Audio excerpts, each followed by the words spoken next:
ভারত বা তার আশেপাশের দেশের তুলনায় বাংলাদেশের যেকোনো প্রকল্পের ব্যয় অনেক বেশি বলে মন্তব্য করেছেন রেলপথ মন্ত্রণালয়ের উপদেষ্টা মোহাম্মদ ফয়জুল কবির খান। আজ মঙ্গলবার সকালে কমলাপুর রেলওয়ে স্টেশনে ঢাকা খুলনা ঢাকা রুটে নতুন ট্রেনের আনুষ্ঠানিক উদ্বোধন অনুষ্ঠানে তিনি এসব কথা বলেন। কিন্তু কি বললেন রেলওয়ে উপদেষ্টা, কি কারণে আমাদের যে কোনো প্রকল্পে ব্যয় ভারতের তুলনায় বেশি, এই বিষয়ে বিস্তারিত থাকছে আজকের প্রতিবেদনের বাকি অংশে। কেটিভি নিউজ 24 চ্যানেল থেকে আপনাদের সাথে আছি আমি মাহমুদুর রহমান সিয়াম।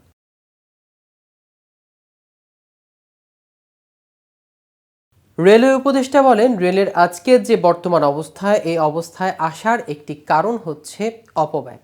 যত্রতত্র রেল স্টেশন বানানো হয়ে গেছে, লাইন বিস্তার করা হয়েছে, কিন্তু ইঞ্জিন কোচ জনবল আছে কিনা সেগুলো না দেখে এসব করা হয়েছে। রেলওয়ে উপদেষ্টা আরও বলেন, আমাদের যে কোনো প্রকল্পের ব্যয় ভারতের তুলনায় আশেপাশের দেশের তুলনায় অনেক বেশি। ব্যয় যদি কমানো না যায় তাহলে আমাদের রেল সেবা দেওয়ার প্রত্যাশা আমরা পূরণ করতে সক্ষম হব না। রেল সংশ্লিষ্ট সবাইকে কিভাবে খরচ কমাবেন সেই অনুরোধ করবেন বলে জানান। উপদেষ্টা আরও বলেন, আপনারা সবাই জানেন রেল সাশ্রয়ী যাতায়াত ব্যবস্থা, খুব অল্প খরচে এর মাধ্যমে যাতায়াত করা যায়, কিন্তু আমাদের রেলে নানা সংকট আছে। আপনারা অনেকে অসন্তোষ ব্যক্ত করে থাকেন। আমাদের ইঞ্জিন সংকট আছে, আমাদের কোচের সংকট আছে, আমাদের জনবলের সংকট আছে।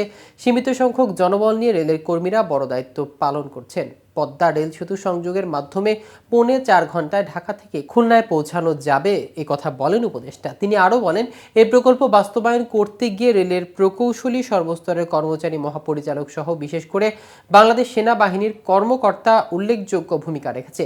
সাধারণ যাত্রীদের উদ্দেশ্য করে ফয়জুল কবির বলেন, সবাই আশা করেন যে রেলগাড়িটি তাদের বাড়ির পাশে থামবে, আবার তারা এটাও চান তারা দ্রুততম সময় গন্তব্যে পৌঁছাবেন। এটা সম্ভব নয়। আপনি যতই স্টপেজ সংখ্যা বাড়াবেন ততই যাতায়াত সময় বাড়বে। এখন এমন একটা ধারণা সৃষ্টি হয়েছে যে প্রতিটি জায়গাতেই রেল স্টেশন করতে হবে, প্রতিটি স্টেশনে রেলগাড়ি থামাতে হবে। এটা ভালো লক্ষণ নয়। যেখানে যাত্রী বেশি হবে সেখানেই গাড়ি থামবে, যেখানে রাজস্ব পাওয়া যাবে সেখানেই গাড়ি থামবে।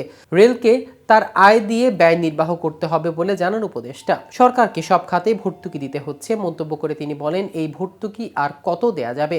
রেলপথ মন্ত্রণালয়ের সচিব মোহাম্মদ ফাহিমুল ইসলামের সভাপতিত্বে উদ্বোধন অনুষ্ঠানে বিশেষ অতিথি হিসেবে বক্তব্য দেন চীনের রাষ্ট্রদূত ইয়াও ওয়েন।